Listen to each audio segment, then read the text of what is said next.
சிவபெருமானை வணங்கினால் என்ன கிடைக்கும்? நிறைய பேர் நம்மளை பார்த்து கேட்கக்கூடிய அது அற்புதமான கேள்வி. ஏன்னா எதற்காக பல பேர் கோயிலுக்கு போகிறாங்க அப்படின்னா அவங்களுக்கே தெரியல. போய் கடனை அடைத்து கொடு ஆண்டவான்னு வாங்கிறது, நம்ம வாங்கிறது, அடைத்து கொடு அப்படின்னு கேட்கறது. அட அப்படித்தான் கேட்குறியே, ஒரு கர்ம வினையை அடைக்கக்கூடிய வழியை கேட்குறியா? அதுவுமே கேட்கறது இல்லை. அதே போல பொருள் வேண்டும், சொத்து வேண்டும், நகை வேண்டும், ஆடம்பரமான வாழ்க்கை வேண்டும் என்று போய் கேட்கிறார்கள். அந்த வீடு பேர் இன்பம்னா என்னன்னே தெரியறதில்ல. அதனால இதெல்லாம் போய் கேட்குறவங்க நம்மளைய பார்த்து கேட்கறது, சரி ரொம்ப காலமாக சிவபெருமானை வழிபடுறியே, அவர் உனக்கு என்ன கொடுத்தார் அப்படின்னு கேட்கறது.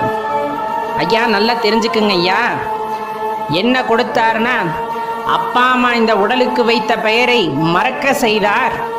அப்பா அம்மா இந்த உடலுக்கு வைத்த பெயரை மறக்க செய்து ஏகாந்த நிலையில் இருக்க செய்தார்.